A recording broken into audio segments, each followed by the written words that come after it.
Baruch atah Adonai Eloheinu melech haolam borei meorei ha'esh.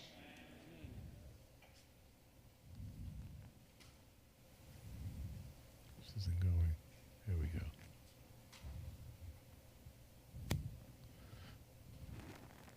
So low.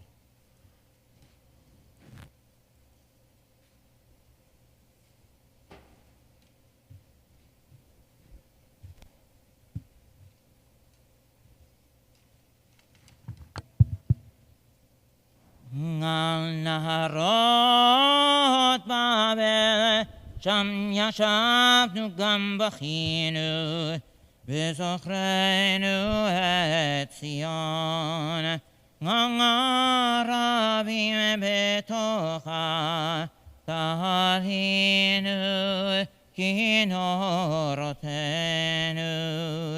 כי שם שלנו שובנו דברי שיר ותוללנו שמחה שירו לנו משיר ציון איך נשיר את שיר אדוני אדמת נכר אם אשכחך ירושלים תשכח ימיני תדבק לשוני לחיקי אם לא אזכרכי אם לא אעלה את ירושלים הראש שמחתי זכור אדוני לבני אדום את יום ירושלים האומרים גרו גרו גר היסוד בה בת בבל השדודה אשרי שישלם לך את גמולך שגמרת לנו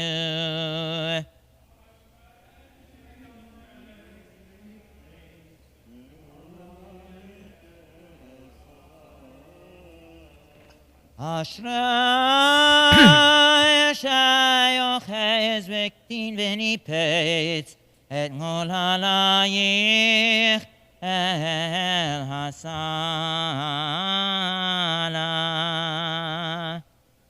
יתגדל ויקדש שמך רבה ועלמתי ברכתי רומותי וימליך מלכותי ויצמח פורקנך ויקרב משיחך וחייכון ויומכון וחיי דכו בית ישראל פנחלה וזמן קריב ויאמרו אמן יהי שמך רבה מברך לעלם לעלמל מאיה יתברך וישתבח ויתפאר ויתרומם ויתנשא ויתהדר ויתהלל ויתהלל שמך תקדושה בריחו ונהי מן כוחך שירתה תשמעתה ונחמתה דמירם לעלמה ויאמרו אמן והורחו מחבר אבו ולא ישחית וירבה להשיב אפו ולא יגיר כל חמתו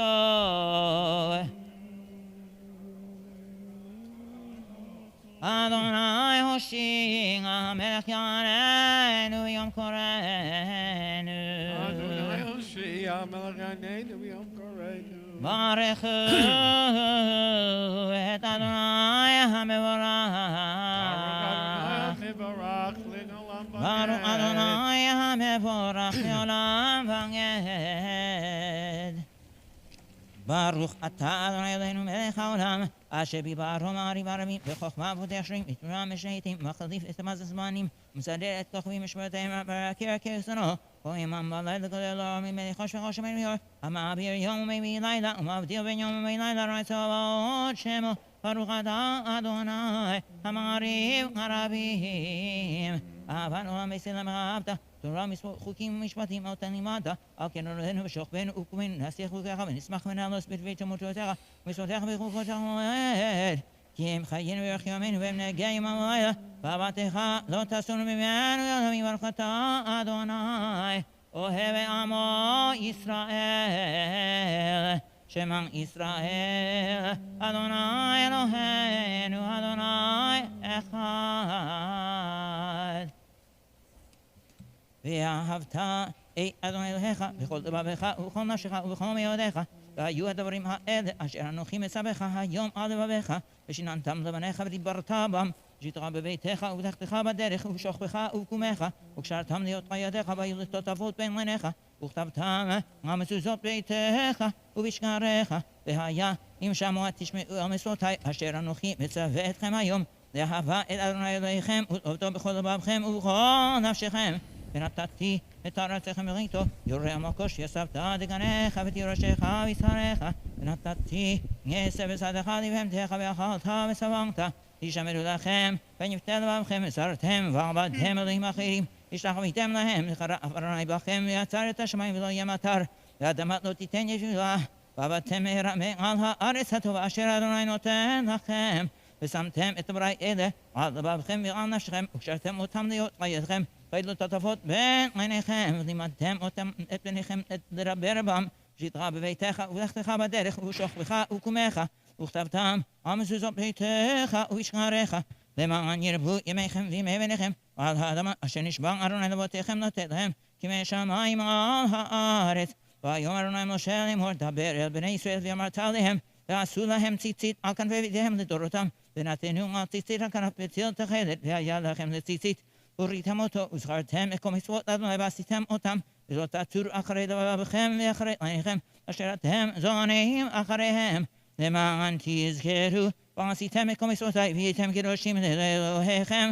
אני אדוני אלוהיכם, אשר הוצאתי אתכם מארץ מצרים, להיות לכם לאלוהים.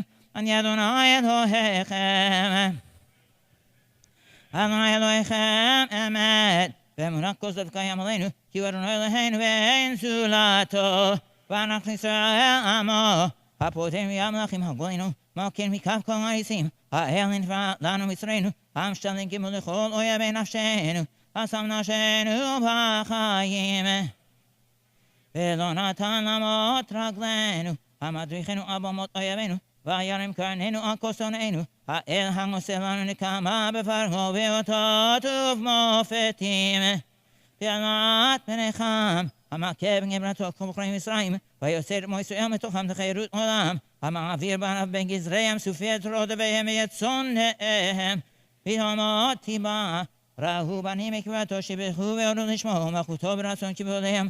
משה ובני ישראל לכנו שירה בשמחה רבה. ואמרו כולם, מי כמוך באלים אדוני, מי כמוך נדבר קודש נורא תהילות. אוסף אלה מלכות אדוני אלינו, ראו בניך הים, יחד כולם הודו והמליכו ואמרו, אדוני ימלוך לעולם ועד. ונאמר כי בד אדוני את יעקב וגאלו מי החזק ממנו, ברוך אתה אדוני ישראל. השכיבנו אבינו שלום, ועמידנו מלכינו חיים טובים שלום, ופרוס לנו סוכה שלומך, ותקננו וגניצת מלבנך, ויושננו מהרה למען שמך, והגן בעדנו, ויסר מעלינו מכת אויב, דבר חרב צרה רעה ביגון ומשחית מגפה, שבור ויעשר שטן מלבננו מאחרינו, ובטל כנפיך תסירנו, ושמור צאתנו ובואנו לחיים טובים שלום מעתה ועד עולם, כי אל שומרנו מעשילנו אתה, מכל דבר רע ומפחד לילה, ברוך אתה אדוני. שומר עמו ישראל לעד, אמן.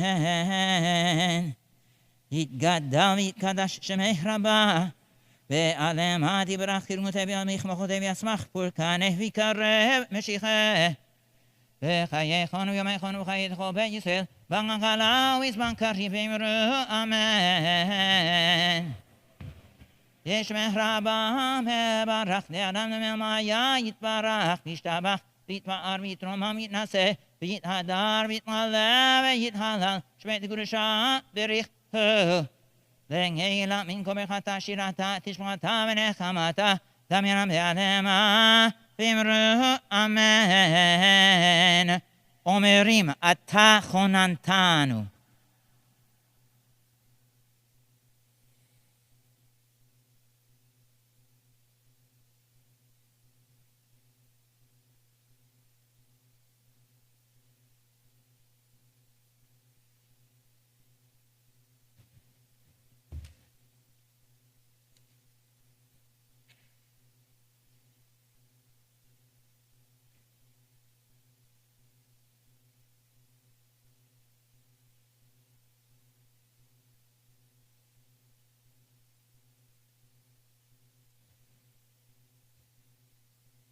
אתה חוננתנו, אדוני אלוהינו.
עננו, אבינו, עננו.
יהי שם אדוני מבורך מעתה ועד עולם, ממזרח שמש עד מעול, מעולם שם אדוני, אדוני אדוננו.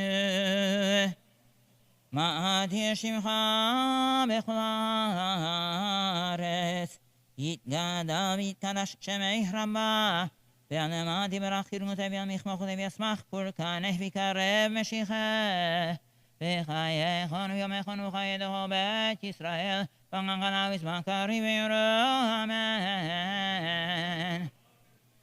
ישמח רבה מברך לעולם ילמל מיה, יתברך וישתבח ויתפאר ויתרומם ויתנשא ויתהדר ויתעלה ויתהלל שמת קדושה ברכתו. ונהי מנקו ברכתה שירתה תשבחתה ונחמתה תמירה מעלמה בירו, אמן.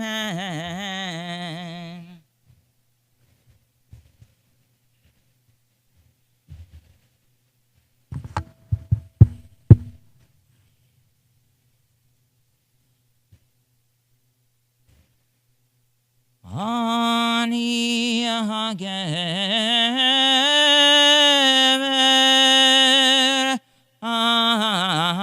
הכונן בליל זה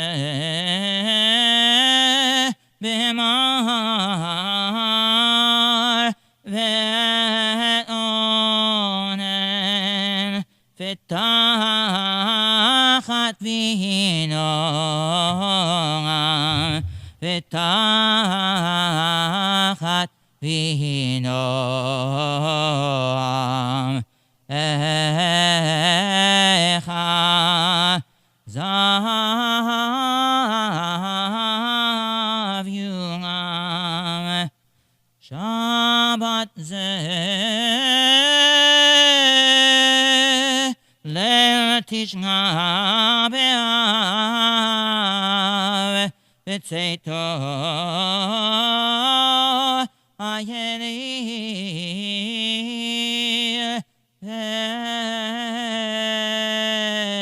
v'edav v'hem zechos tarngela v'hem zechos tarngela tachat kos havdala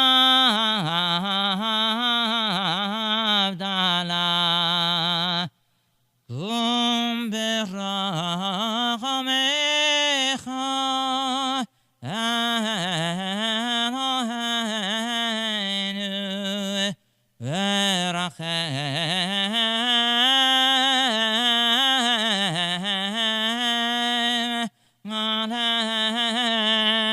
aleinu v'hafloch evleinu lesason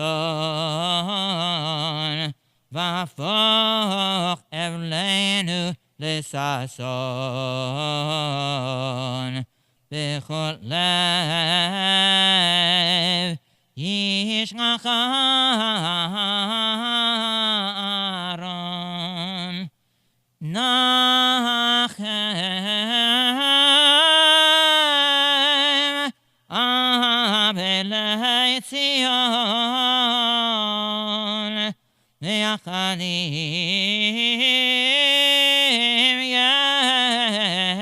yesham ufidyon v'shushevut b'nei Yisrael v'shushevut b'nei Yisrael uba leTzion goel v'shushevut b'nei Yisrael v'shushevut b'nei Yisrael uba leTzion goel Lemi ebke v'chav akeh ובבכי המרר ומומי השנן הלה המקדש וארון וכרובים אשר גורבים וכיפות שם יקנן בגל דוכן אשר הוכן ללוי לנצח בשיר לאל ורנן אהי משמים מלא אורים ותומים ובקוסם כרסמים גם מגונן וגל הרג חכמים בית אלוהים אשר שם כהנים ישמור יכונן ואיכך שכאור ההלכה והתלמוד כגמוד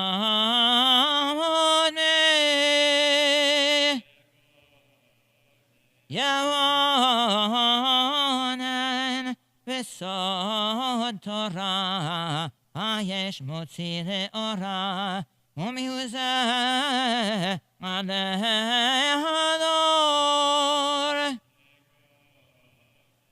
יגונן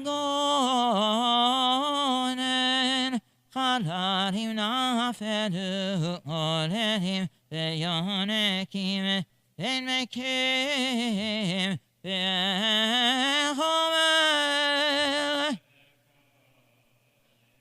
וכונן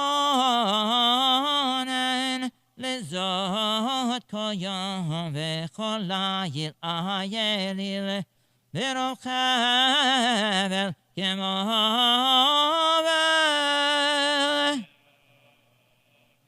ועונן ומר אספוד ואך אקרא לכיבוד ומדמעי עפר ציון אחונן ואחדל משמוע כומרנן ואיך ישבה ודד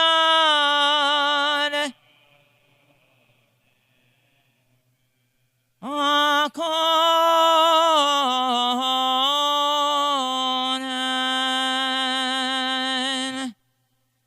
איך ישבה ודד הגיר רבתי גם הייתה כאלמנה רבתי בגויים שרתי במדינות הייתה למס בכה תבכה בלילה ודמעתה על לחיה אין לה מנחם מכל אוהביה קוראיה בגדובה היו לה לאויבים גלתה יהודה מעוני ומרוב עבודה ישבה בגויים לא מצאה מנוח ורודפיה השיגוה בין המצרים דרכי ציון אבלות מבלי בהם עומד כשעריה שוממים כהניה נאנחים בתולותיה נוגות ויאמר לה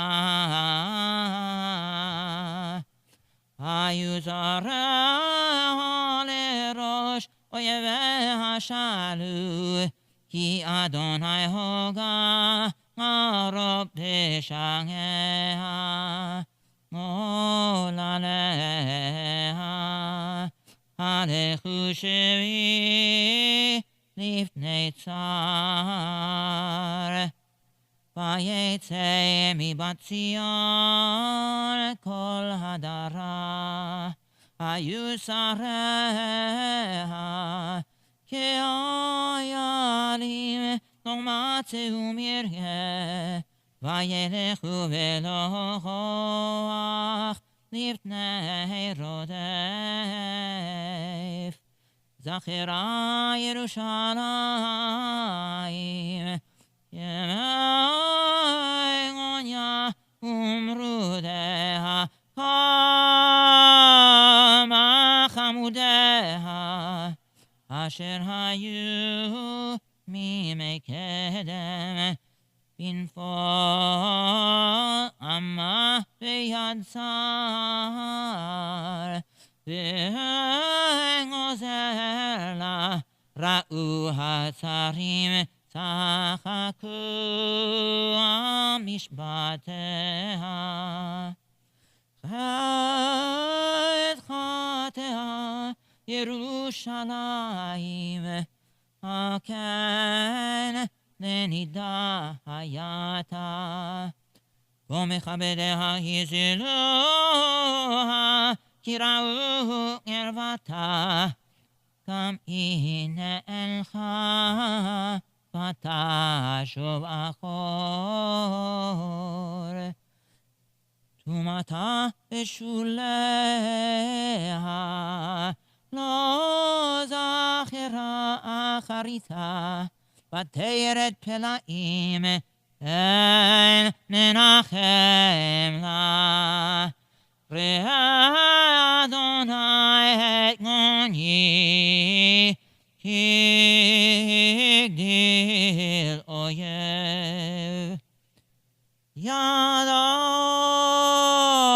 פרס צר, מקום חמדיה, כי ראתה גויים באו מקדשה, אשר ציווית, לא יבואו בקהל לך.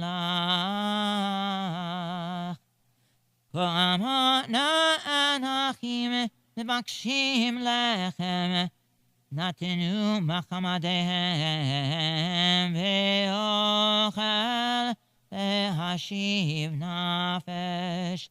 ראה אדוני והביטה, כי הייתי זוללה. לא עליכם כל עוברי דרך, הביטו וראו, אם יש מכאוב כמכאובי, אשר עולה לי. אשר הוגה אדוני ביום חרון אפו, ממרום שלח אש בעצמותי בירדנה. פרס רשות לרגלי, השיבן יחור, נתנני שוממה, כל היום דבר. נזכר מות בשעי בידו, הסתרגו עלו על צווארי, הכשיל כוחי. נתנני אדוני בידי, לא אוכל כלום. צילח עולה במירי, אדוני בקרבי, קרא עלי. מועד לשבור בחורי, גת דרך אדוני, לבתולת בת יהודה. הלילה אני בוכייה, גני גני יורד המים, כי רחק ממני. מנחם וישיב נפשי, היו בני שוממים, כי גבר אויב. פרסת ציון בידיה,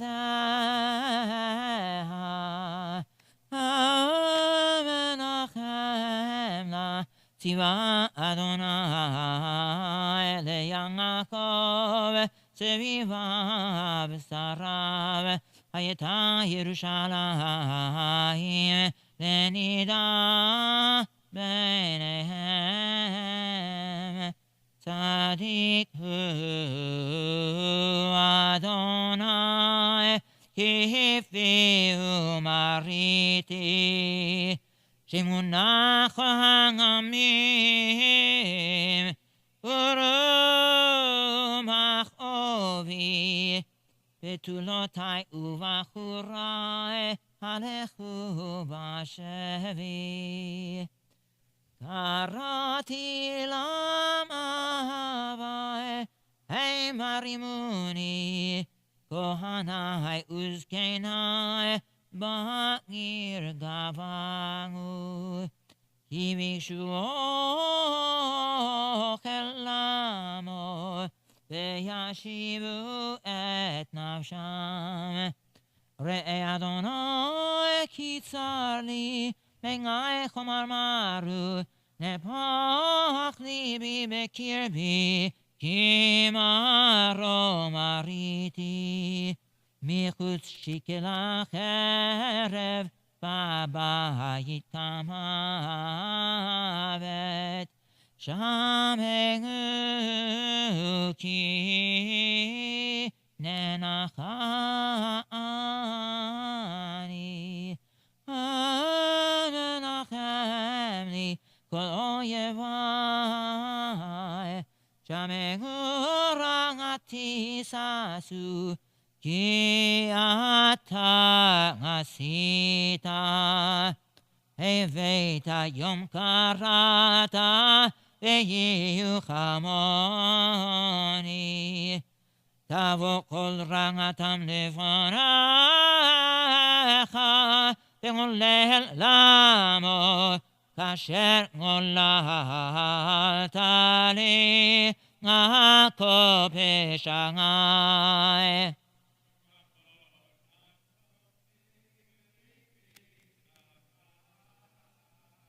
כי רבות אנחותי בליבי דווי.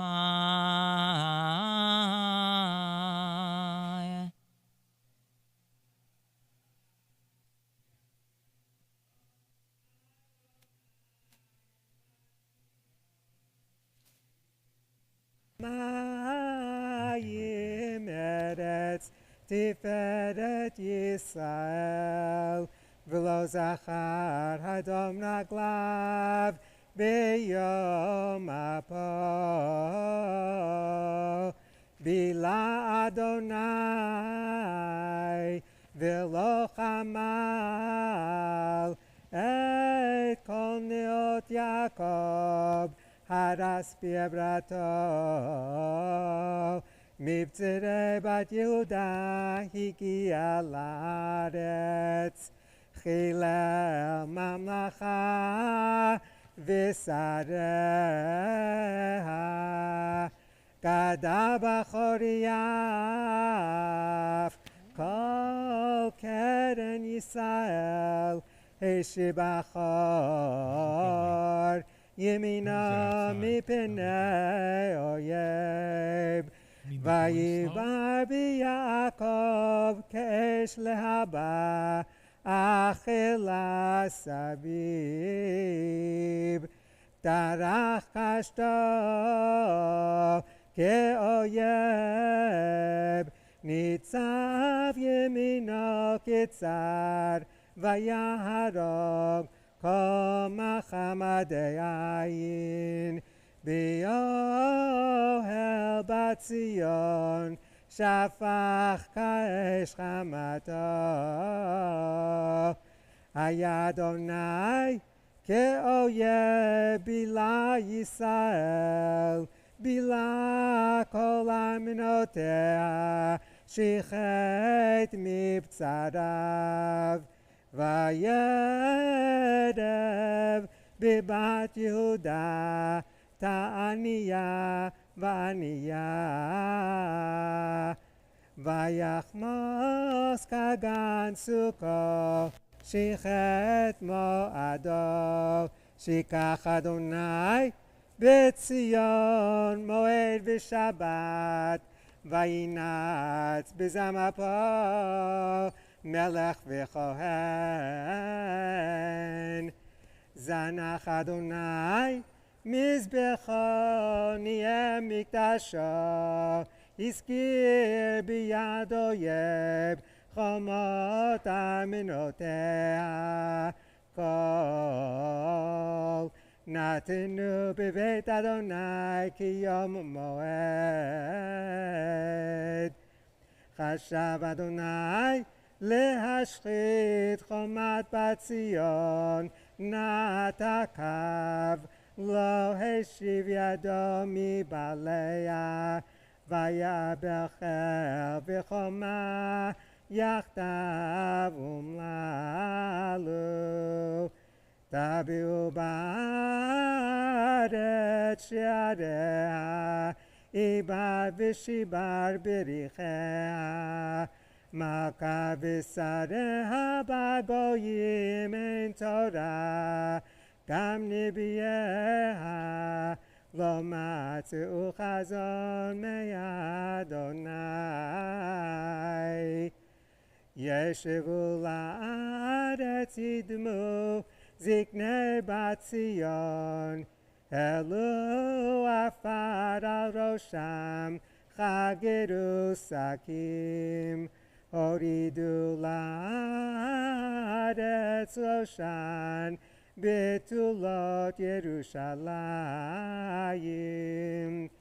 גדלו בדמעות עיני חומה מרומי נשפך לארץ כביתי על שבר בת עמי בעטף יולל ויונק בחובות קריה.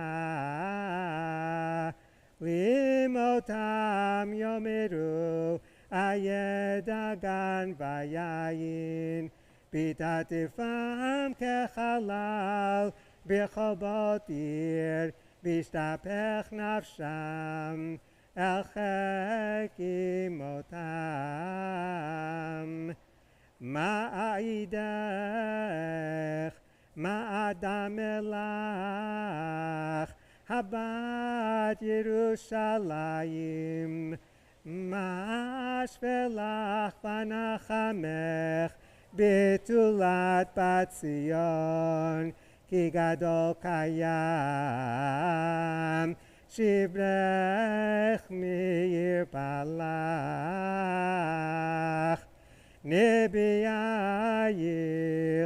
חזו לך שב ותפל ולא גילו על עוונך להשיב שבותך ויחזו לך מסעות שווא ומדוכים.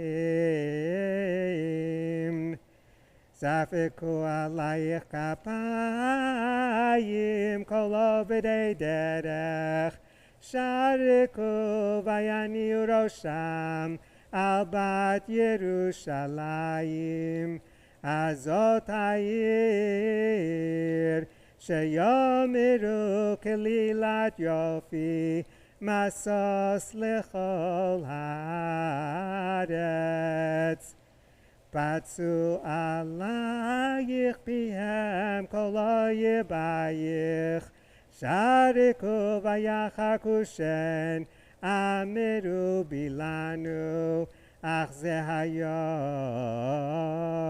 שקיווינו מצאנו ראינו. עשה אדוני אשר זמם ביצע אמנתו אשר ציווה ממקדם הרס ולא חמל. וישמח עלייך אויב הרים קרן שרייך. צעק ליבם אל אדוני חומה בת ציון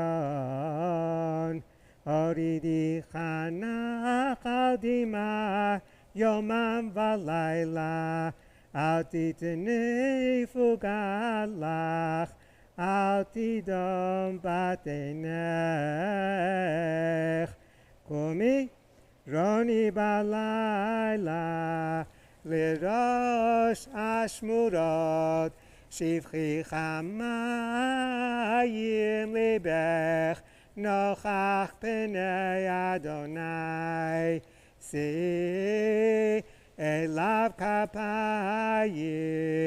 על נפש עוללייך, עטופים ברעב, בראש כל חוצות.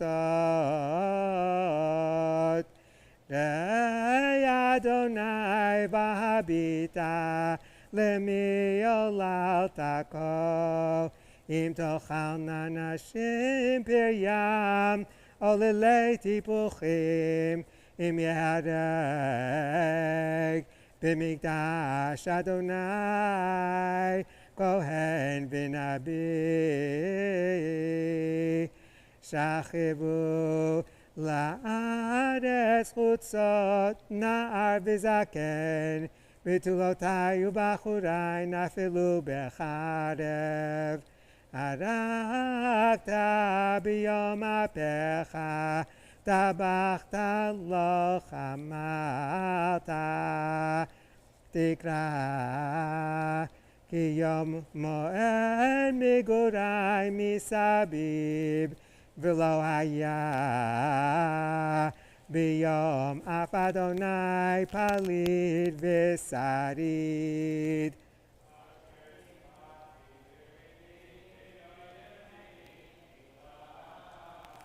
אשר טיפחתי וריביתי, איה בחילם.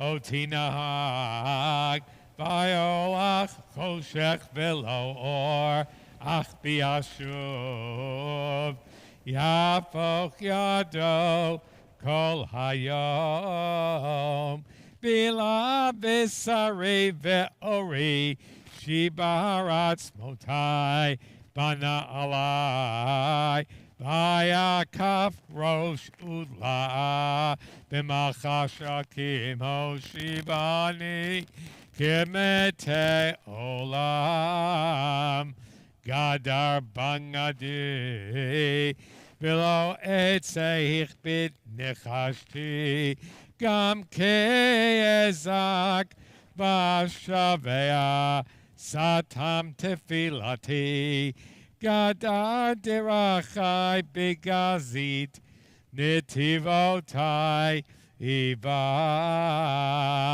dov orev holy, ari b'mistarim, derachai sorer, vayvashecheni samani shomem, darach kashto vayatzi beni, kamatara, Lachetz,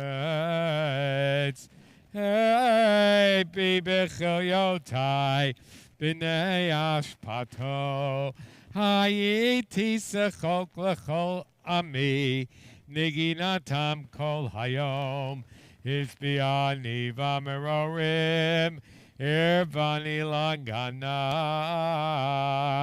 vayagreis bechatzatz shinai, Ich bishani ba'efer, batiz nach mishalom, nafshi nashiti tova, va'omar abad nitzchi, v'tochalti me'adunai,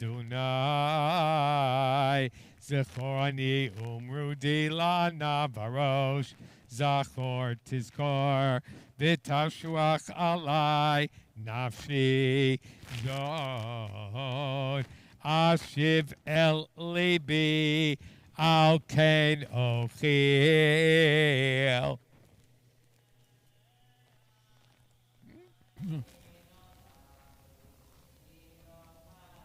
Rachamav, Chadashim labekarim, Rabba emunatecha, Chelki Adonai amera nafshi, al ken ochilo. Chazdei Adonai, kilo tamnu, kilo chalu rachamav, Chadashim labekarim, Rabba emunatecha.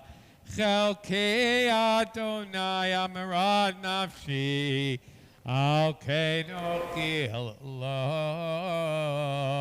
Tov Adonai lekovav. Lenefesh tidrishenu. Tov v'yachil v'tumam. L'tshuat Adonai. Tov l'geber. Kisa ben Urav. Yeshev badad v'yidom. Kinot alav. Yitem be'afar piu. Ulai yesh tikva. Yitem l'makayu lechi yispa becherpa. Ki lo yisnach le'olam Adonai. Ki im hoga. Vericham kerov chasadav. Ki lo ina milibo. Vayageh pebineish. Ledaket tachat raglav. Kol asirei haaretz. Leatot mishpat gaber. Neged pnei elyon. Leavet adam beribo. Adonai lo ra. Mizeh amar vatehi. Adonai lo tziva.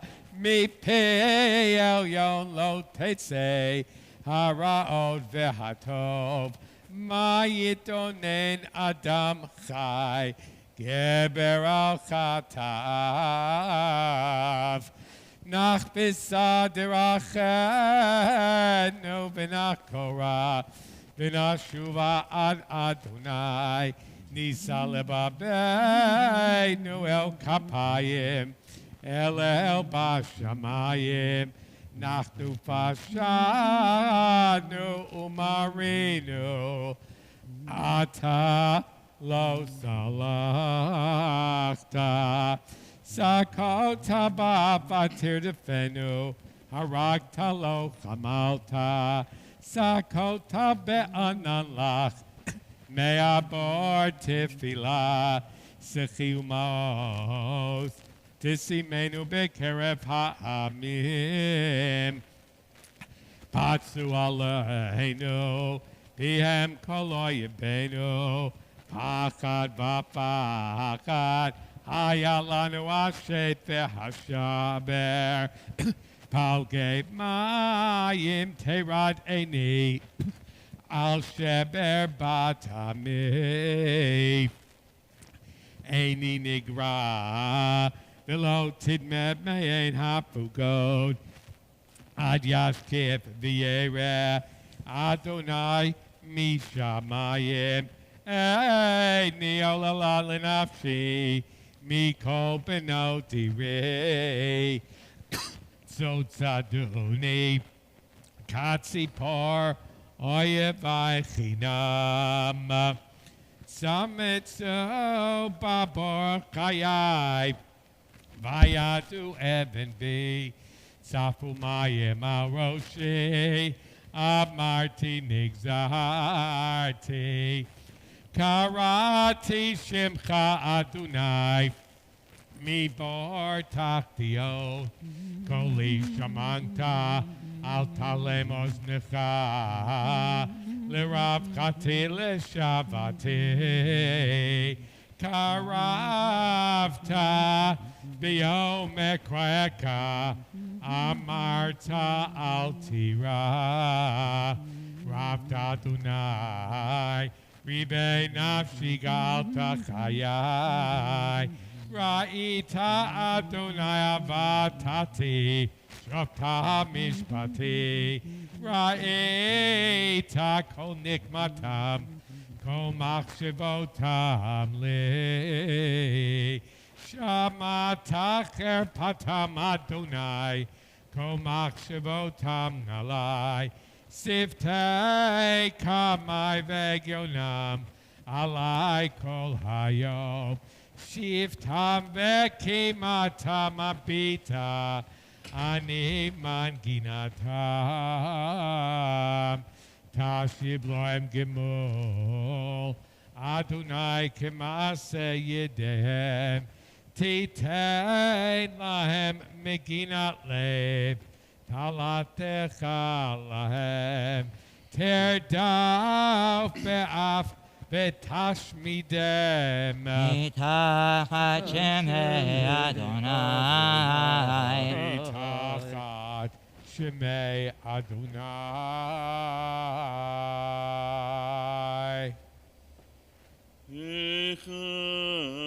יונם זהב, ישנה הכתם הטוב, תשתפק נא בני קודש בראש כל חוצות. בני ציון היקרים המסולאים בפז, היכן נחשבו לנבלי חרס מעשה ידי יוצר. גם תנים חלצו שד, הניקו גוריהן, בת נמי לאכזר, קניינים במדבר. דבק לשון יונק, אל חיקו בצמא, נוללים שאלו לחם, פורסן להם. האוכלים למנגדנים, נשמו בחוצות, האמונים עלי תולן, חיבקו השפצות. ויגדל נבון בן נמי מחצת סדום, הפוכה כמו רענן, ולא חלו בידיים. זעקו נזיריה משלג, צחו מחלב, אדמו עצם מפנינים, ספיר גזרתם.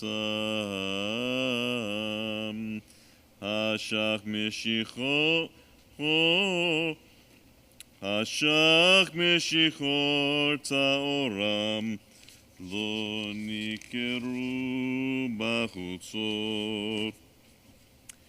צפד נורם על עצמם, יבש חייך הנץ.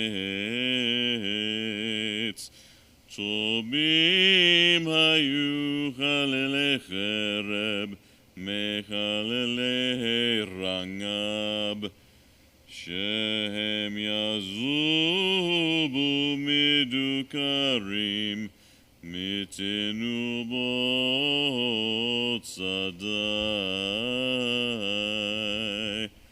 ידי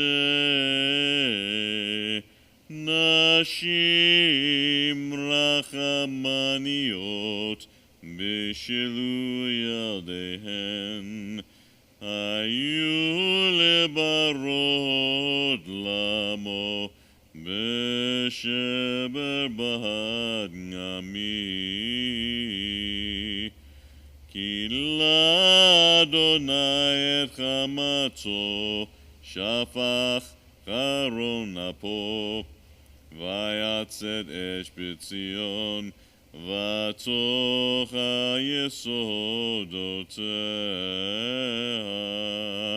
לא האמינו מלכי ארץ כל יושבי תבל, כי יבוא צר ואויב בשערי ירושלים. מחתו נביאיה, עוונות כהניה, השופכים בקרבה דם צדיקים. נגנו עברים בחוצות, נגועלו בדם, ולא יוכלו, יגנגו בלבושיהם. סורו טמא, קראו למו, סורו אל תיגענו, כי נצו גם ננו. אמרו בגויים, לא יוסיפו לגור. פני אדוני חילקם, לא יוסיף להביטם. פני כהנים לא נשאו, וזקנים לא חננו. נודנו תכלנה עינינו, אל גזרתנו הבל, בציפייתנו ציפינו, אל גוי לא יושיע. צדות עדינו, מלאכת ברחובותינו, קרב קצנו, מלאו ימינו, כי בא קצנו. קלים היו רודפנו, מנשרי שמיים, על ההרים דלקונו, במדבר רבו לנו. רוח אפינו משיח אדוני, נלכד בשחיתותם, אשר אמרנו בצילו נחיה בגויים. שישי ושמחי בת אדום, יושבת בארץ גוץ, גם עלייך תנגבור כוס, תשכרי ותתגרי. תם עוונך בת ציון, לא יוסיף להגלותך. פקד עוונך בת אדום, גילה חטאותייך. גילה על חטאותייך.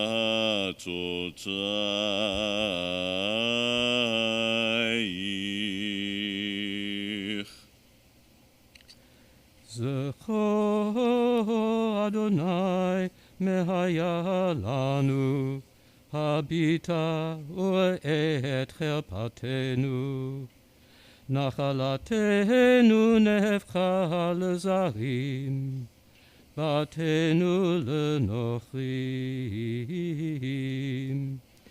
יתומים היינו ואין אב, אמותינו כאלמנות. ממנו בכסף שתינו, אצלנו במחיר יבואו. על צווארנו נרדפנו, יגענו ולא הונח לנו. מצרים נתנו יד, אשור לסבוע לכם. אבותינו חטאו ואינם, ואנחנו עוונותיהם סבלנו. עבדים השלובנו, פורק אין מידם. בנפשנו נביא לחמנו, מפני חרב המדבר. אורנו כתנור נחמרו, מפני זלעפות רעב. נשים בציון עינו, בתולות בערי יהודה. שרים בידם נתלו, פני זקנים לא נדרו. בחורים תכון נשאו, ונערים בעץ כשלו. זקנים משער שבתו, בחורים בנגינתם. שבת משוש ליבנו, נפח לאבל מחולנו. נפלה עטרת ראשנו, אוי נא לנו כי חטאנו. על זה הידע וליבנו, על אלה חשכו עינינו. על הר ציון ששמם, שועלים הלכו בו. אתה אדוני לעולם תשב, כיסאך לדור ודור. למה לנצח תשכחנו, תעזבנו לאורך ימים. השיבנו אדוני אליך ונשובה, חדש ימינו כקדם. כי אם העוס מעשתנו, קצבת עלינו עד מאוד. לעולם תשב, כיסאך לדור ודור. למה לנצח תשכחנו, תעזבנו לאורך ימים. חשיבנו אדוני אליך ונשובה, חדש ימינו כקדם. כי מעוז מעשתנו, קצבת עלינו עד מאוד. השיבנו אדוני אליך ונשובה, חדש ימינו כקדם. השיבנו אדוני אליך ונשובה, חדש ימינו כקדם. זכור אדוני מהיה לנו, אוי, הביטה וראה את חרפתנו, אוי, מהיה לנו. הכונן בכל שנה בדמעתי אתמיד, אוי, באתי במעמקי מים ומכאובי נגדי תמיד, אוי, מהיה לנו. גלה כבודי ומורי הועם, אוי, דחפתי מזבודי והנני חרפת אדם ובזוי עם, אוי, מהיה לנו. עלמו נחותים וחרפו ושייגו למורי, אוי, בכורוי יגיגו לי, אוי, מהיה לנו. זרע מרעים הקיפוני כזבים, אוי, חרבו מקדשי וסבבוני פערים רבים, אוי, מהיה לנו. תיעתו המקדש המעוז וגורשתי ממנוחי. אוי, יבש כחרס כוחי. אוי, מהיה לנו. קילוני זרים ונגן הנפשי עד מוות. אוי, כי דיכיתני במקום תנים ותכס עלינו בצל מוות. אוי, מהיה לנו. לנבלה שמוני ודרכו בגיטות בתולותי. אוי, לארץ נשפך כביתי והתפרדו כל עצמותי. אוי, מהיה לנו. מהר אל גבעה התעללו במסותיני. אוי, נעקו וצעקו איה חסדיך הראשונים אדוני. אוי, מהיה לנו.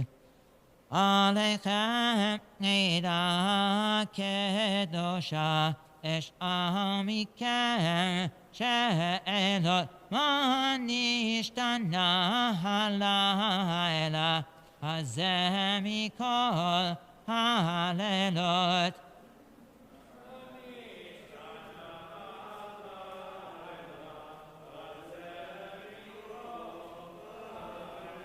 מדוע בליל פסח אוכלים מצות ומרורים מתה הלילה הזה צבענו בוז ומרורים על הרג הקשרים ועל זרע ישרים על כן בבכי תמרורים אשא קולי כקולות מה נשתנה הזה מכל הלילות. מה נשתנה הלילה הזה מכל הלילות. מדוע בליל פסח שולחן ערוך בשמחה אתה בעוונותינו בליל זה כל הנחה כי לא מצינו לך פרענו מנוחה. אוי כי ועצרה על כן אשכח מקולות. מה נשתנה הלילה הזה מכל הלילות. מה נשתנה הלילה הזה מכל הלילות. מדוע בליל פסח שותים כוסות בברכה עתה אנחנו בליל זה נקרא מגילת איכה. איכה בגלות ישבתי ובאתי ארץ מבוכה לכן אני על ככה אעורר כל יללות.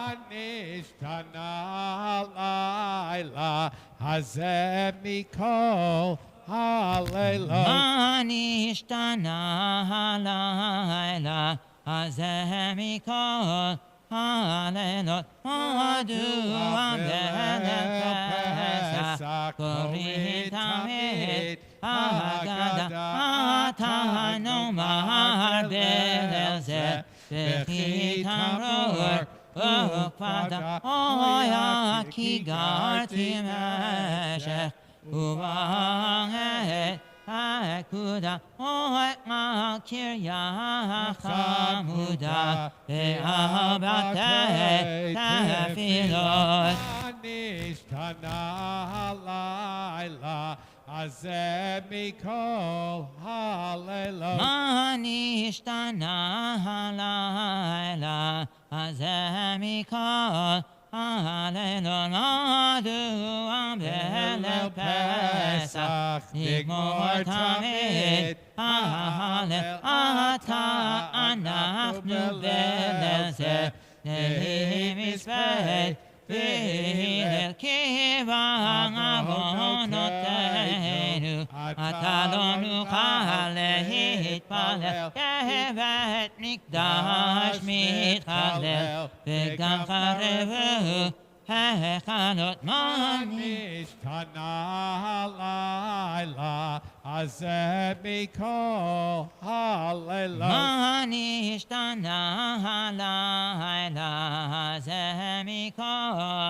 הלילות? מדוע בליל פסח אומרים שפוך וזמרה מתה בליל זה שתינו לחן ראש ומרה אוי כי שמחה נגדרה דרכי ציון אבלות נשתנה הלילה הזה מכל הלילות. מה נשתנה הלילה הזה מכל הלילות. גורנה ימינך רמה ולתרומה קרע רוחמה ויאמר לדלג עגומה ענייה סוערנו חמה ענייה סוערנו חמה גורנה חשוף גזרונך וגלנה קץ ישנך ויאמר לשאת נעלמה ענייה סוערנו חמה ענייה סוערנו חמה מורנה ימינך עליון ובני ורחמים ציון ויאמר לגמדה ואביון כי ניחם אדוני ציון כי ניחם אדוני ציון ורנה ימינך ובני ורחמים ישראל ויאמר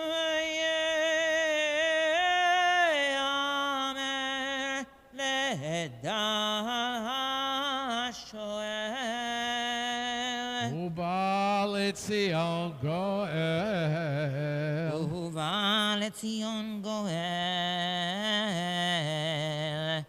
ואתה קדוש יושתי לו ישראל וקרא זה אל זה ואמר קדוש קדוש קדוש הר צבאות מלך כל הארץ כבודו מקבלים דמים ימין קדיש בשמי במאמה קדיש אללה תשלם מה הר צבאות מלך כל הארץ ותישאני רוח אשמע אחרי קורש גדול ברוך כבוד אדוני ממקומו ונתניך שמעתם אסיסית משבחים ימין וקראת הרי אתה בשחתי אדוני ימלוך לעולם העד אדוני אלוהי אברהם יצחק ציונותינו שמסור לעולם ישמח שמו דבר במך וחיים דבר במלך רוח המחבר בו ראשית וירבל להשיב אפו ולא יגיר כל חמתו יתרנו את טוב סלח רוח זכור קורך תקדך צדק לעולם בתורתך אמת תיתן את יעקב חסרם אשר נשמעת לאבותינו ממכנו ברוך אדוני יום יום יעמוס לנו אדוני שומעתנו סלע אדוני צבאות עמנו משגב לנו ליעקב סלע אדוני צבאות ראשי אדמותיך באחרונה יושיע המלך יעננו ויום קוראנו ברוך אלוהינו שבראנו לכבודו ותדענו לנתנו ונתננו תורת אמת וחיי עולם נעתה בתוכנו פתח ליבנו בתורתו ישים בלבנו אהבתו ויראתו לעשות עזרו לא טוב לבב שלהם למען לא ניגע לריק ולא נעלה לבעלה יראת צום לבני חרון אלינו לאהותינו שנשמור חוקך ומצוותיך בעולם הזה ונזכה ונחיה ונהיה טובה וברכה לחיי העולם הבא למען ישמח כבוד לא ידע Adonai Elohai leolam odeka, Adonai chafetz למען צדקו. יגדיר תורה וידיר, ידעוך יודעי שמך, לא עזרת לשחרר, אדוני אלוהינו. מעתיר שמך בכל הארץ, חזקו יאמץ לבבכם. כל המייחלים לאדוני, יתגדל ויקרא שמך רבה. ולמד יברך קרנותי וילמיך מלכותי ויצמח פורקנה, יקרב משיחה. וחייכון ויומכון וחייתכו בישראל, וחלה וזמן קריב, ואמרו אמן.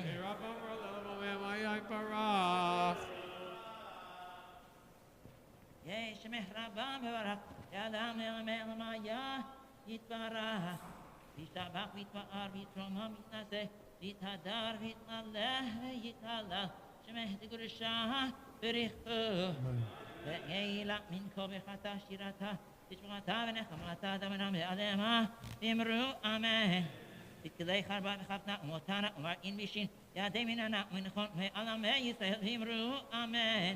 יש למה רבה מן שמיה, חיים וסבא, שועה ונחמה ושסבה, רפואה וכולה ושליחה פרה, ורווח והצלה לנו כמו ישראל, ואמרו אמן. עושה שלום ירמיו, וברחמיו יעשה שלום עלינו, ועל כל ישראל, ואמרו אמן.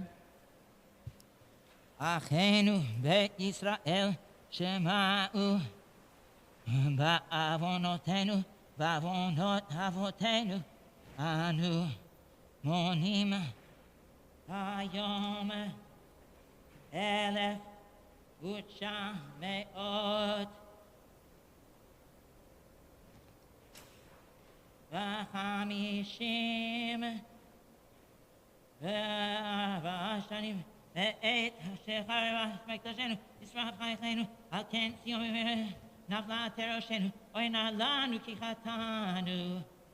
על החלי אבכה יומם ולילה.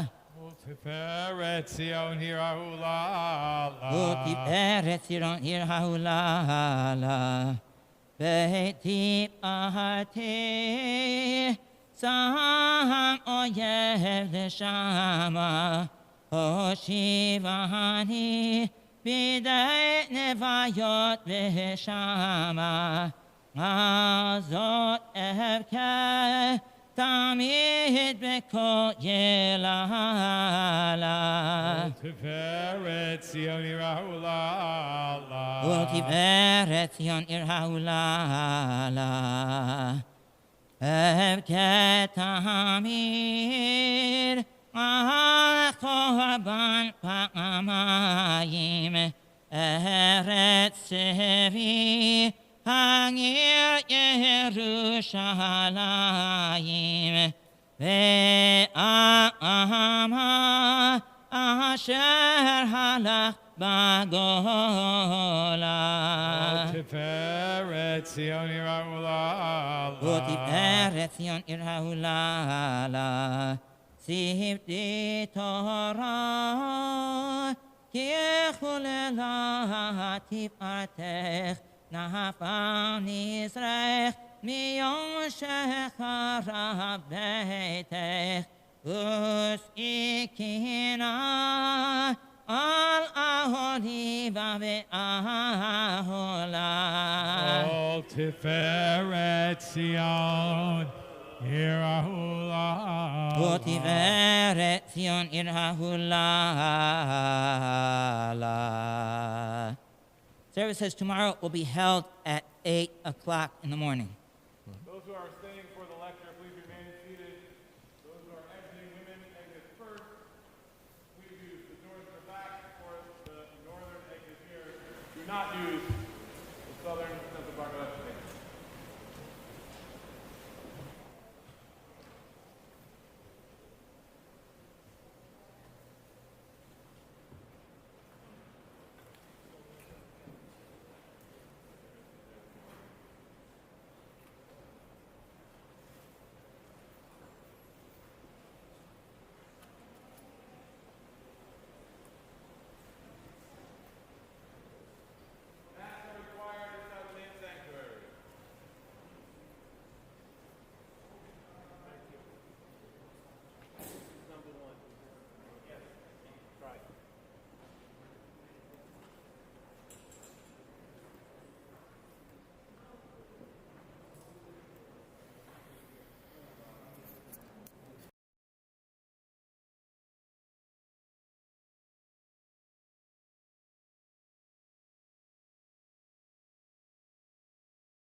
One second.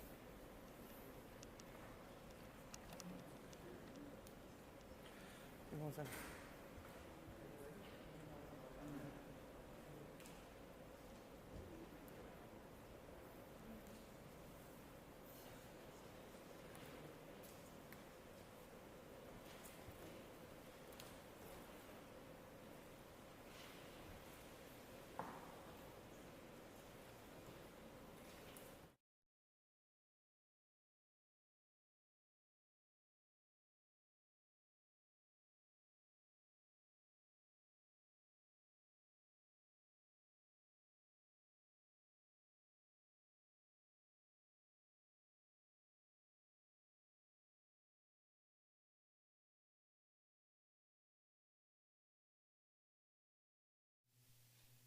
Everybody hear me?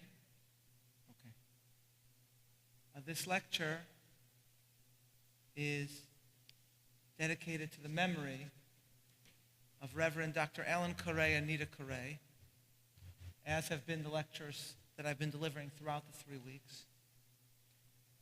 Reverend Dr. Correa was the chazan at Congregation Mikveh Israel, our sister synagogue, and was a distinguished scholar of Hebraics and Jewish studies.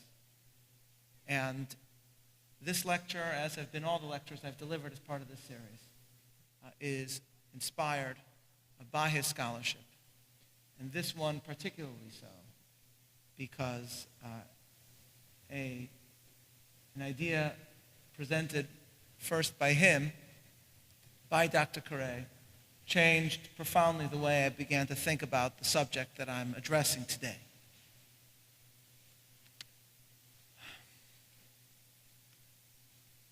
Baruch Spinoza and Benjamin Disraeli are, in a certain sense, mirror images of one another.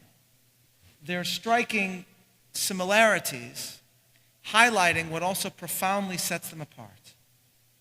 Both were born into flourishing, prosperous Sephardic communities of the Western world, each of which had been founded as a locus of liberty on a continent where once their ancestors were persecuted, in Amsterdam and in London.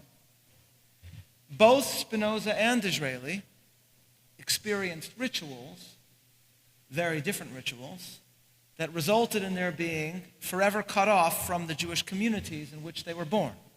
For Spinoza, this was, of course, the cherem, the act of excommunication that was issued against him. For Disraeli, this was the baptism that he experienced as a boy at the insistence of his father, who had fallen out with his community. Yet, as similar in these ways as they may seem, and as distant as each of them would be from Jewish observance for the rest of their lives, their own respective reflections on the significance of this Jewish observance from which they were cut off were actually dramatically different. Spinoza was born to parents that were significant members of his synagogue community, but he embraced his expulsion from the Kehillah as an affirmation of his own, what he saw as his own lack of Jewish identity. He would later go on to write some of the seminal works of Western philosophy, which at their core embodied an assault on all that his ancestors had once believed.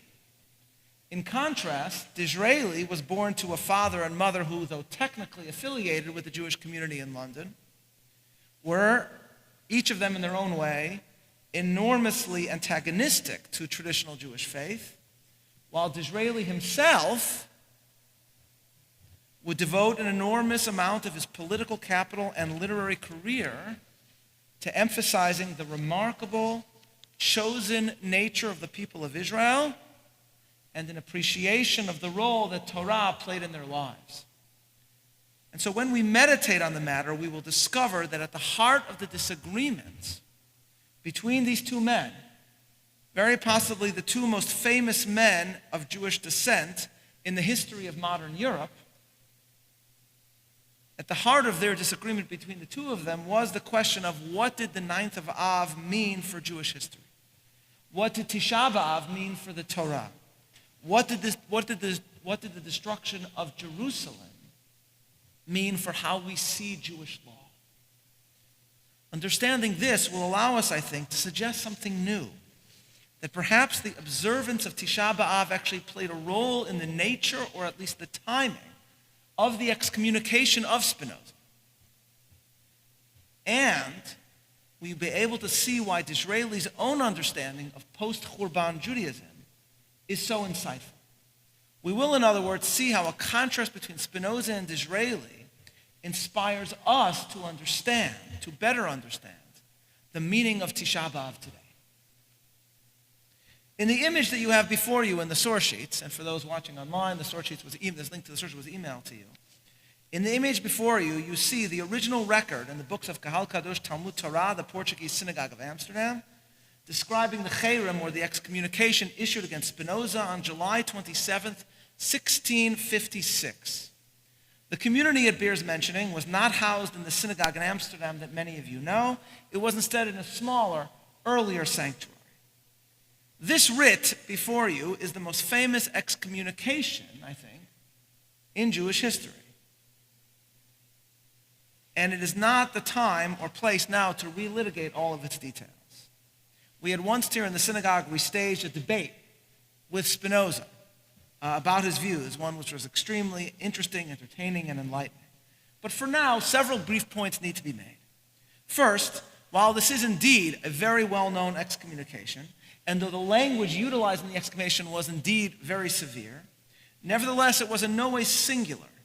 Cherem was a social and religious instrument used by this community all the time. It's just that Spinoza happened to be the most famous person who was placed in Cherem. Second, the excommunications were issued not by the religious rabbinic authorities of the community, but by the ma'amad, the lay leadership.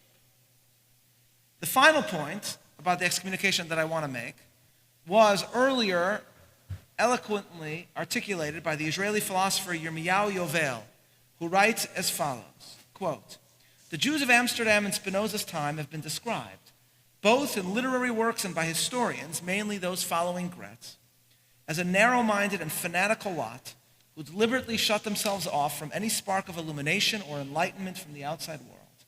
This picture," writes Yovel, "is inaccurate. The truth of the matter is that the Amsterdam community was one of the most enlightened and cosmopolitan Jewish communities of the period. The people who inhabited Amsterdam's Jewish street, which was worlds apart from the closed ghettos of Eastern Europe, were former Marranos or sons of Marranos, most of them prosperous businessmen, living in relative freedom within a tolerant state.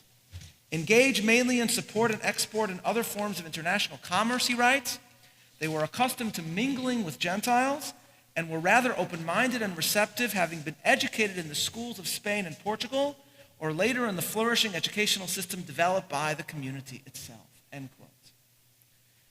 Much of the writing about this cherem has focused on a search for the reasons behind it. Reference is made in the actual excommunication to Spinoza's opinions, which are deemed evil by the community, opinions which, according to this record book that you see, Spinoza continued to unapologetically and publicly profess. But what opinions are these? What so aroused the ire of his brethren?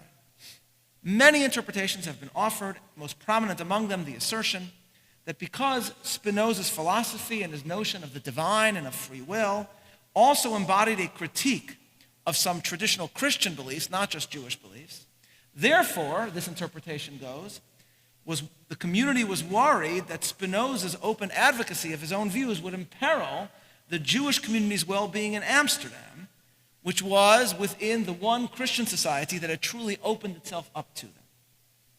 And that's what's commonly said. But my own understanding has been greatly influenced by an insight from Dr. Correa, which is to a certain extent the opposite, that the communal anger at Spinoza was linked to the fact that they believed his views posed not a danger to them from Christians, but rather that it embodied an insult to the honor and veracity of Judaism that they had worked so hard to uphold.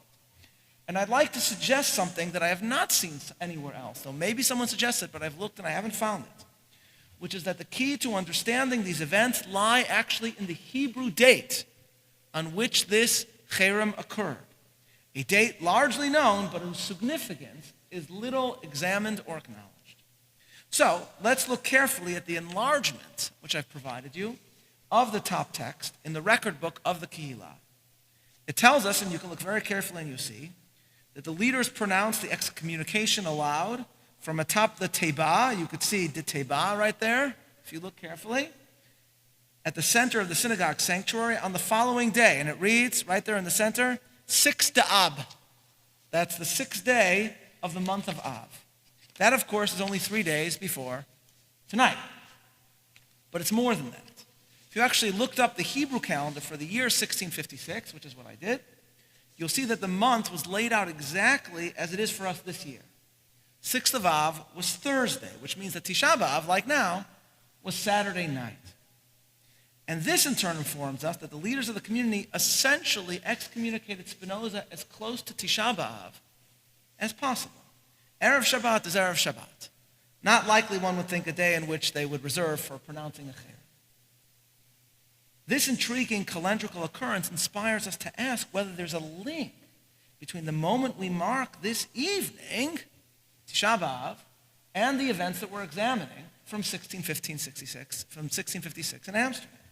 It is, of course, possible that the excommunication is utterly unconnected to these dates, but it seems, I think, unlikely, especially for the Sephardic community of Amsterdam, which embodied a cultural and liturgical tradition that emphasized the approach of and the importance of this Jewish day of mourning.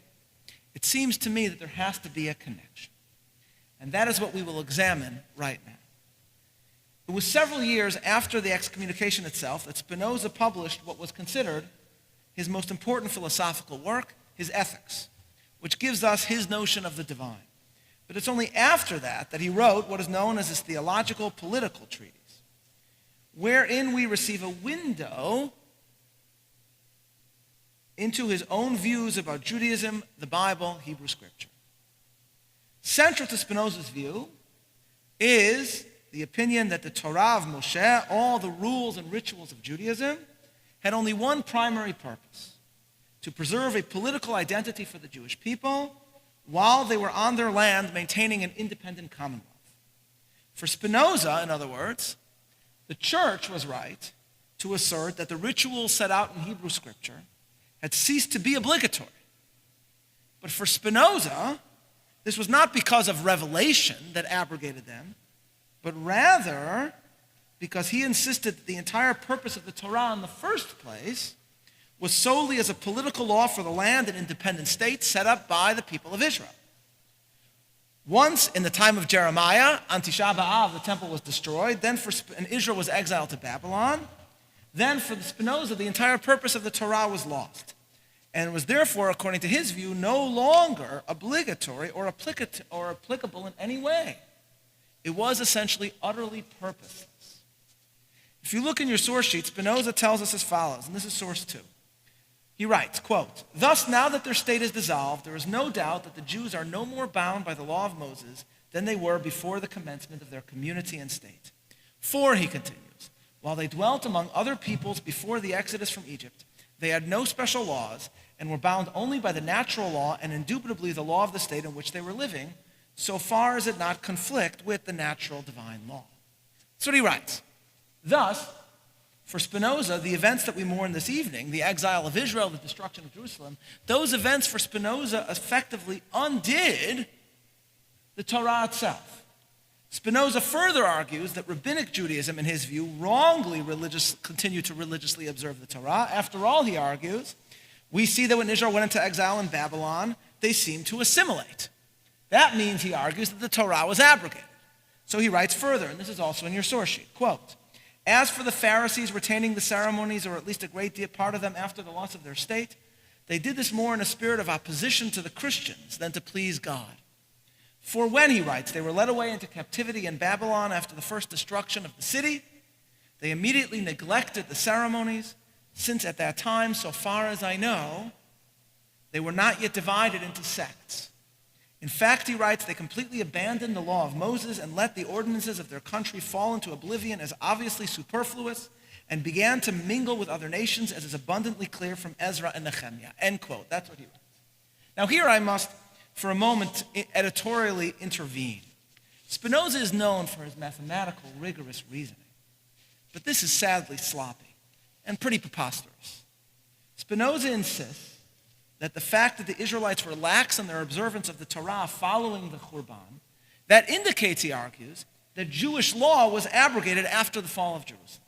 But of course, we all know, ladies and gentlemen, that throughout the Bible, failing to keep the Torah and mingling with other nations is what the Israelites did in the land of Israel as well, when they still had a state, during the period of the First Temple, before the fall of Jerusalem. The prophets criticized Israel before the fall of Yerushalayim for failing to keep the Torah, just as Ezra criticized Israel for failing to keep the Torah after the fall of Jerusalem.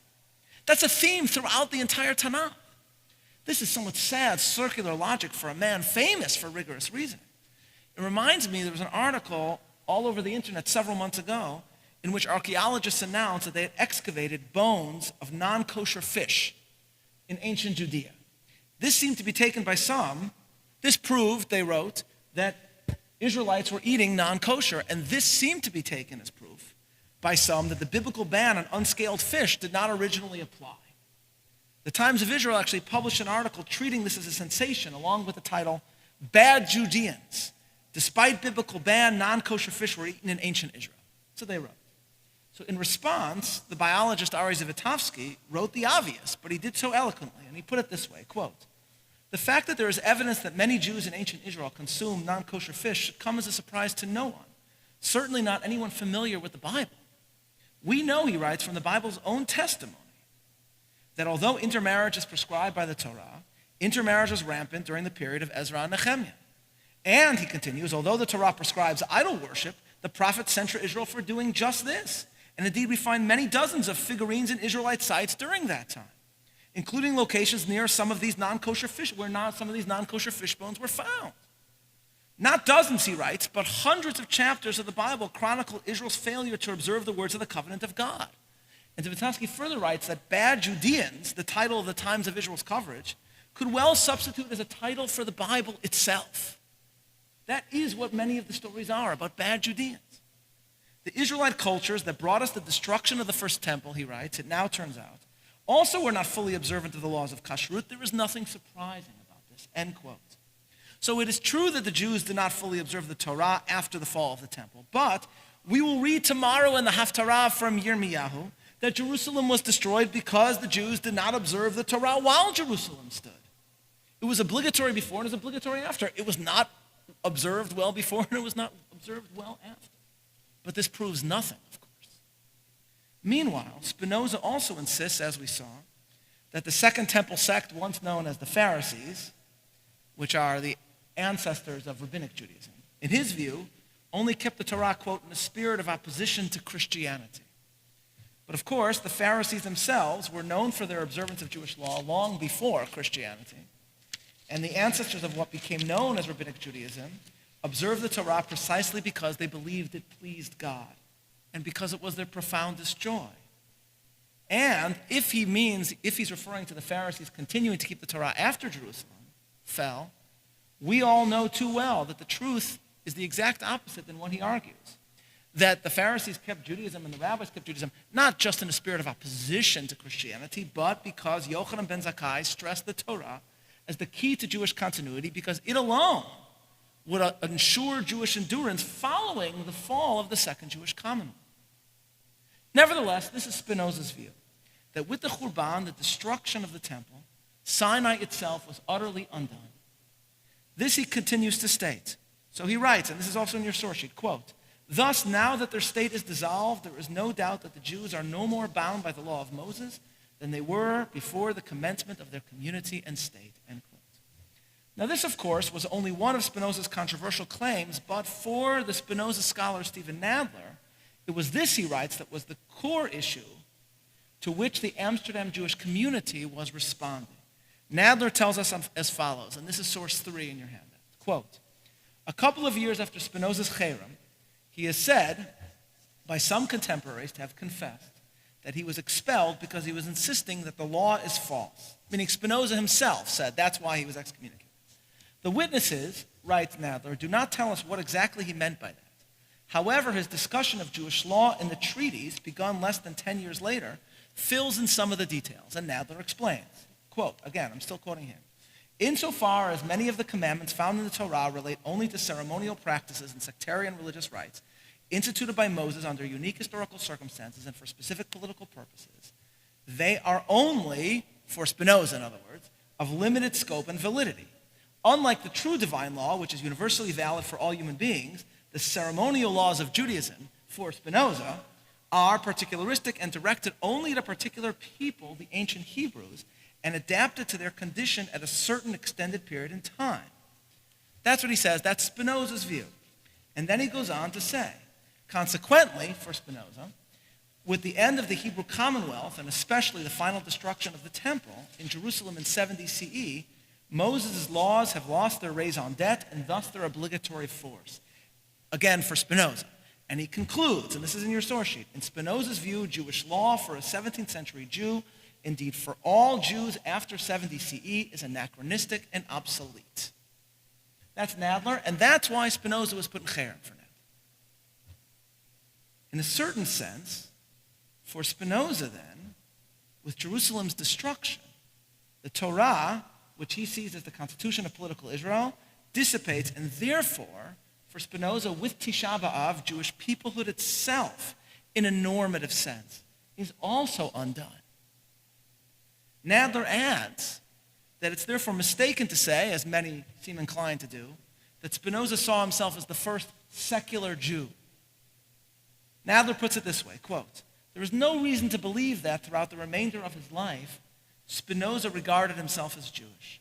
One is struck, for example, not only by the contempt he shows for Jewish traditions in the treatise, but also by the way he uses the third person to refer to the Jewish people.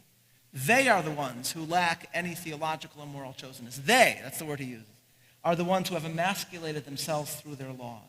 More generally, writes Nadler, Spinoza seems in his writings, including his extant correspondence, to lack all identification or sympathy with Jewish religion and history, and even to go out of his way to distance himself from them, end quote. So what this means, ladies and gentlemen, we're now able to see is the following. For Spinoza, the 9th of Av, tonight, for Spinoza, that day is the day the Torah ceased to exist. Tisha B'Av is for Spinoza the anniversary of the Torah's abrogation and the Jewish people's abrogation. And we're now able to understand why, I think, it was specifically right before Tisha B'Av that the Jews of Amsterdam might have voiced vociferous disagreement with such a perspective.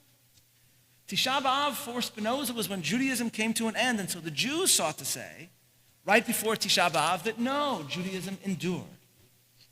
And more must be said about this. For the Sephardic community in Amsterdam was in a certain sense uniquely reflective in their observances of this day of the Jewish belief in the Torah's eternal application. For this was a community made up of those who had been living as secret Jews in Portugal for over a century, who gave everything up in order to embrace Judaism anew.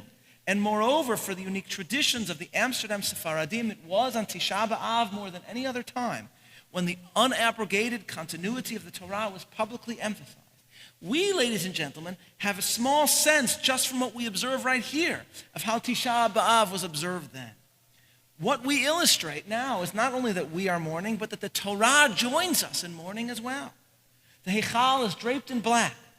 Tomorrow, when the Torah is brought forth, it too has shed its colorful cloak and has adopted similar signs of Avelut. And this, I believe, this tradition is based on the Mishnah and Ta'anit, which I've provided for you in source 4, wherein it is stated that on public fast days we are told, Motzi'ina tateva l'rechovah shel ir v'notnin efer makla al gabe hateva. That the teva, this means the ark, on public fast days, used to be taken out into the public, and we are told that ashes would be placed upon it. So the Torah is mourning. The Torah is mourning with us. And that means that in a certain sense, the Torah is seen as a living being. Indeed, the embodiment of the best amongst them. That's what they used to do. After all, ladies and gentlemen, can a Torah text abrogated millennia ago still live and mourn with Israel today? Can a sacred scroll whose relevance has been utterly undone with the fall of Jerusalem still live? Surely not. Thus, the very ritual of Tisha B'Av for the Jews of Amsterdam bespoke their belief in the living vibrancy of the Torah itself. And there is still more. Tisha B'Av took on added significance for the Sephardim because it was on or around that day that the final expulsion occurred in 1492. Tisha B'Av was the anniversary of the expulsion. It was on this day when thousands of Jews, due to their dedication to the Torah, chose to leave Spain rather than give up observance of the Torah. And that meant that as Amsterdam's Jewry mourned the temple, it also thought of those who had chosen to make manifest their loyalty to Judaism, as well as those who, due to their loyalty to Judaism, were later martyred at the horrible hands of the Inquisition. Dr. Correa has noted in his writings that if you look at the original versions of the Tisha B'Av Kinot of Amsterdam, especially the Borei Arana composition that we recite here, what you can see in the original versions is that those Jews, embracing the openness and freedom of the society in which they found themselves, would go out of their way liturgically at times to emphasize the uniqueness of Jewish doctrine, its disagreements with Christianity, and why Jews, when push came to shove, were willing to die for those differences. Many thought that Jews in Amsterdam were too worried about their fragile political state, and therefore they were nervous about how Spinoza's heterodox thought would impact their own status, their own security. But actually, the truth is that it was precisely on Tisha B'Av that the uniqueness of Jewish doctrine was emphasized. The everlasting obligation of Jewish law was emphasized. The religious relevance of rabbinic law was insisted upon. For this is the way that the martyrs of Judaism were remembered and honored. Professor Correa writes how in elegies uttered in the synagogue sanctuary for those burnt at the stake, the martyrs were more than heroes. They became embodiments of the eternal Torah itself. Thus, he gives us one, in source 5 at the beginning, one elegy. One elegy states, quote, which in the striking metaphor compares the flames and smoke of the auto da fe to the column of fire and cloud, which accompanied the children of Israel in the wilderness. For, it says, a pious man who upholds the law represents the populace. In other words, these people became the Aron. They became the covenant. They became the embodiment of the Ark of the Covenant which accompanied Israel in the desert. Dr. Correa therefore further argues as follows, and here I've provided you the critical quotes, and this is source 5. All this sheds lights on, he writes, and is illuminated by the vexed question of the excommunication of Spinoza, to whom I referred earlier. Of late, it has become fashionable to assert that Spinoza's excommunication was for essentially social reasons, namely that the community did not wish to be associated with one of the seemingly atheistic tendencies for the sake of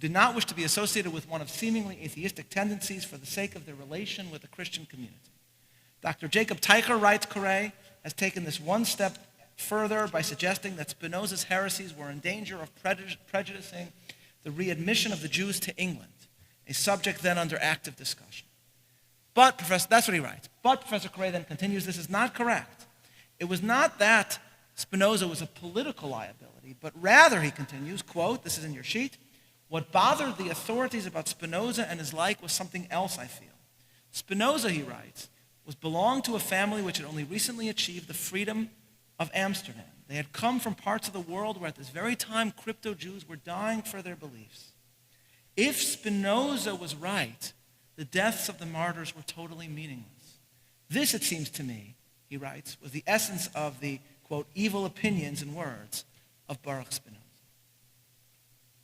If Professor Correa is correct, then we can perhaps understand why Tisha B'Av would have been the day right before which the community coalesced to openly voice their disagreement with Spinoza's views. Why written into the records to this day is 6 D'Ab. Because it was precisely that day, Tisha B'Av, that Spinoza believed that the Torah's covenant was canceled. And it was precisely on that day when, remembering their martyrs, the Jewish community pronounced steadfastly that the Torah still lived. Tisha B'Av for Spinoza was when Judaism died. Tisha B'Av for Spinoza's former community was the day when Jews insisted that despite the horrors of history, Judaism lived still. And yet, as we read Spinoza and respond to his heresies, there is a point with which we ourselves have to grapple. It is not the case, nor have we ever believed it to be, that the Torah's normative nature was in any way impacted by Jerusalem's fall. Its obligatory status lies at the heart of Jewish doctrine.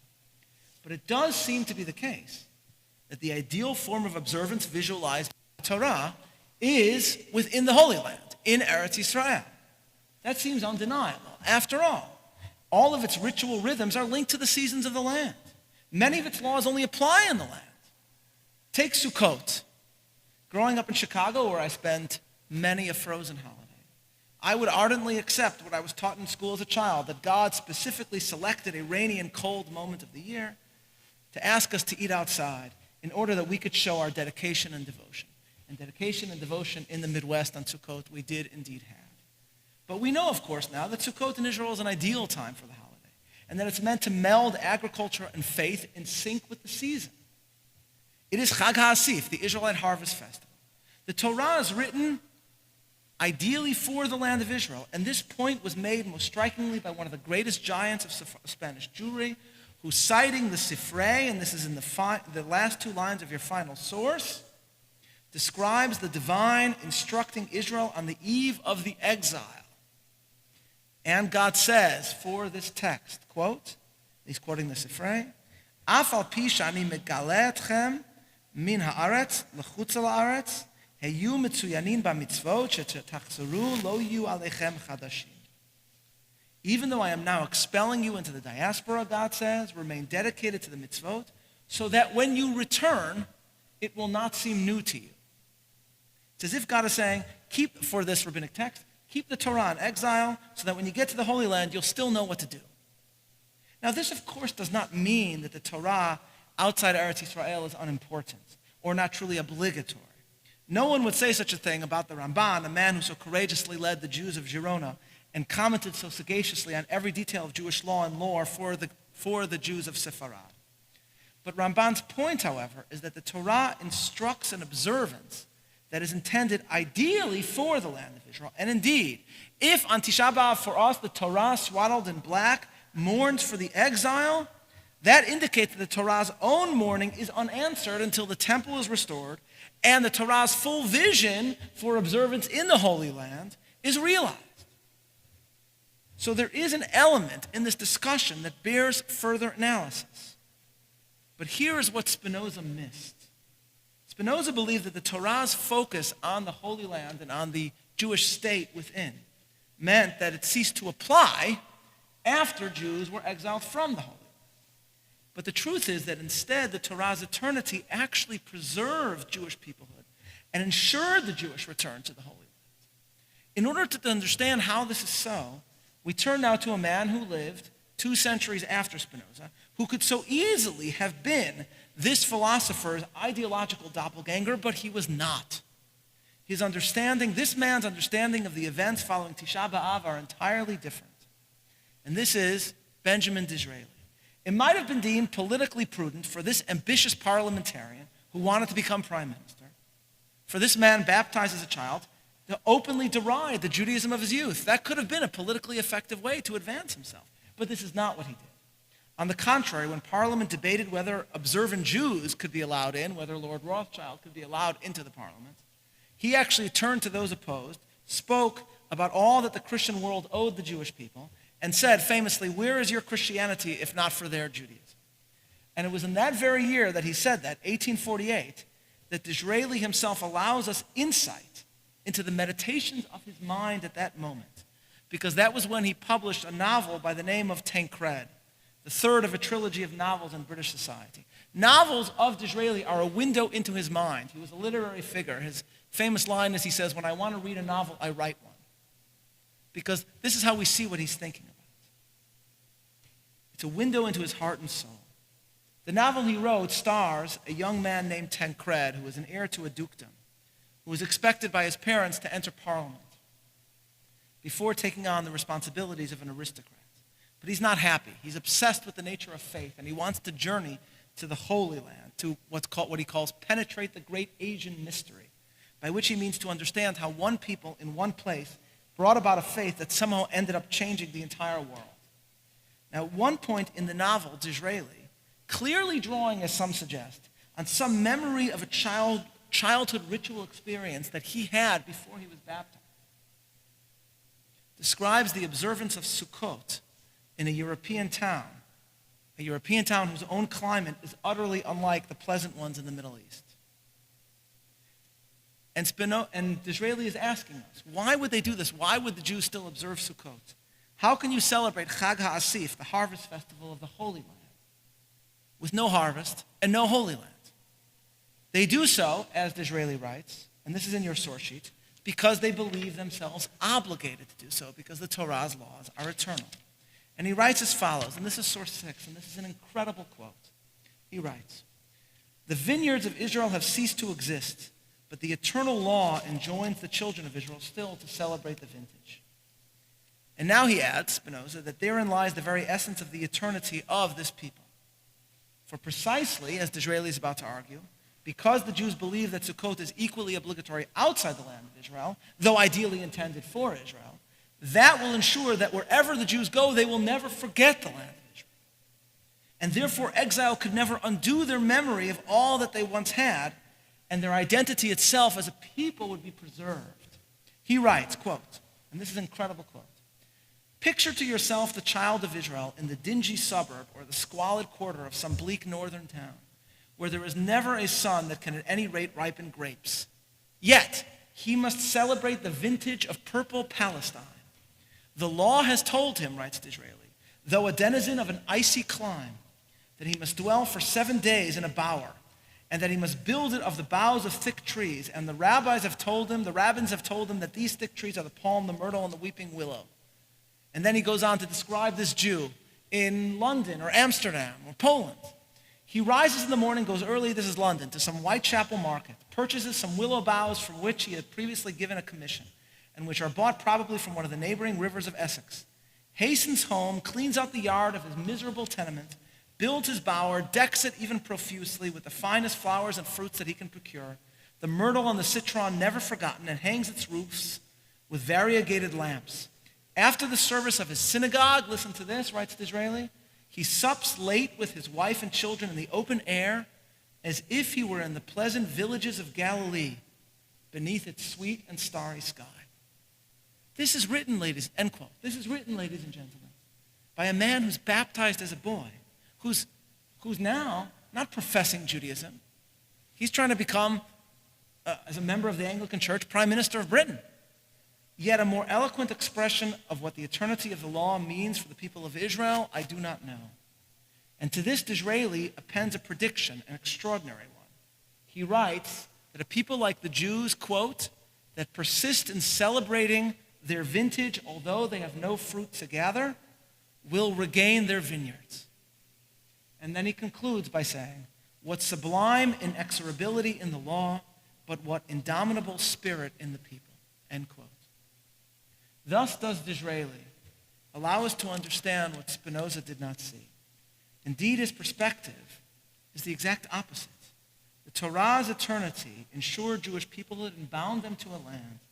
And Disraeli predicts that precisely because, even after destruction, even after Tisha B'Av, Jews observe Sukkot and remember the land, therefore they will have this land once again. Disraeli predicted this in 1848 in his novel, 50 years before Herzl. In a dream that's described by Churchill at the end of his own life, he describes meeting his father, Randolph Churchill, and he describes Randolph as saying to himself about Disraeli, who was the leader of their party, who they called Dizzy. His father in the dream said, quote, "I always believed in Dizzy, that old Jew. He saw into the future." That's what he says. Disraeli does see the future. The Jews could indeed have been destroyed after the Khurban. That the fact that they did not do so, that they were not destroyed, was linked to their refusal to forget and to continue to observe the Torah even when it seemed out of sync, even when it was difficult, even when they were mocked by the anti-Semites in their environs. And thus Disraeli is moved to exclaim, "What sublime inexorability in the law, what indomitable spirit in the people." Disraeli teaches us, ladies and gentlemen, that the truly important people of Jewish history are not necessarily always the famous ones, but the ones who kept the faith, day after day, year after year, the ones who reflected in their private lives indomitable spirit that Disraeli describes. When I visited the Synagogue, the Amsterdam Synagogue, Portuguese synagogue in Amsterdam, As I recall, my own tour guide, who was one of the lay leaders of the community, or was one of them was involved in the community, he said to me that all the time, when he gives a tour, the people want to know where was Spinoza's excommunication, where they want to stand, where it took place. Because he's famous, and they want to know where it took place.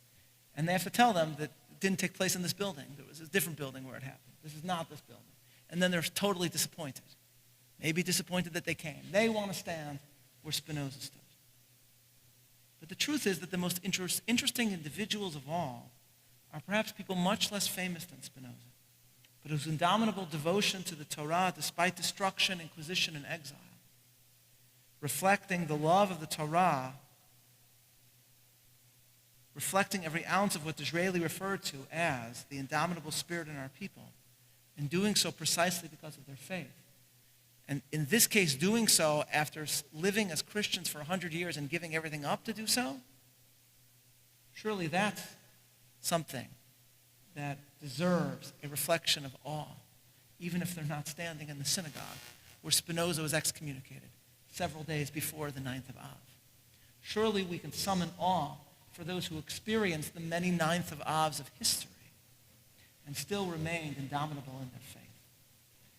In my research for this talk, I happened to come upon a striking post on the website of Israel's National Library. They had discovered a diary from Amsterdam, from a Dutch Jew in the city. A diary that was written during the years 1942 to 1944, which was the period when the Jews of Amsterdam were continuously deported to the camps. This Jew, the diary, does not have a name. The Jews writing in the diary seemed to have some freedom of movement within Amsterdam. And so he ministered to those who remained before they were deported until the final moments.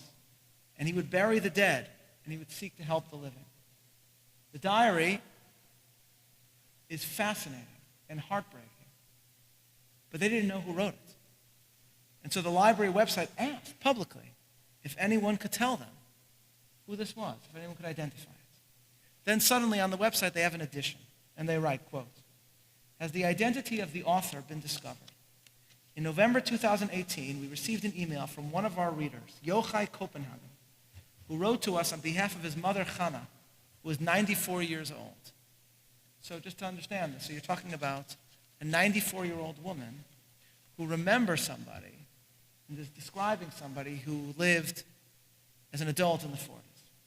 Yochai wrote as follows, quote, "We tried to go over the diary, and based on the bit we managed to read and the information included in the article, my mother has a good feeling, though she's not certain, of course, that the man in question is Mr. Solomon Coutinho, who was the administrative director in the Portuguese Synagogue in Amsterdam, before, during, and even after the war.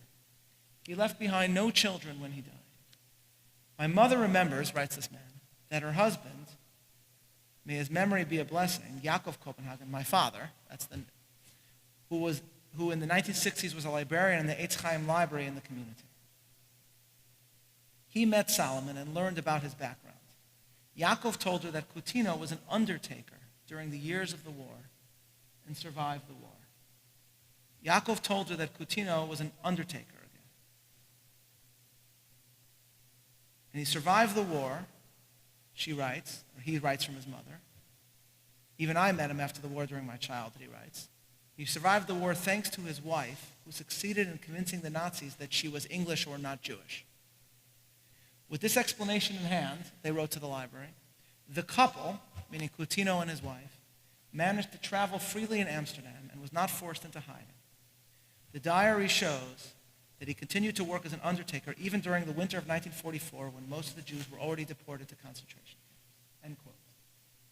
So this then may have been the diary of an ardent member of the community that we discussed this evening, Spinoza's former community, a man who was able to minister during one of the worst periods in Jewish history to the last surviving Jews in that community and in that city.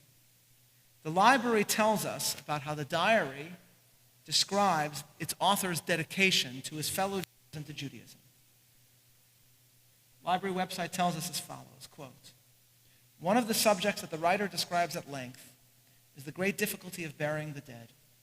At that time, it was impossible to get hold of a horse and wagon or any vehicle for transporting the dead, and it was nearly impossible to find wood for a casket. Nevertheless, this writer, the diary writer, with the help of a few remaining friends, made enormous efforts to overcome these difficulties. Nothing could prevent us from burying the dead, writes this survivor in his diary. He describes one incident in January 1945 when the snow was so high that it was impossible to remove the dead. He writes an update 2 months later that he was able to procure a hand wagon on which to lay the bodies and bring them to burial.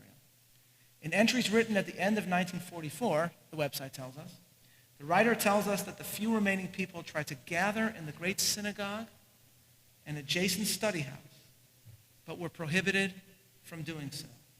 He also tells of how the Jews, who numbered less than the 10 necessary for a prayer quorum, decided to gather for communal prayer in a private home.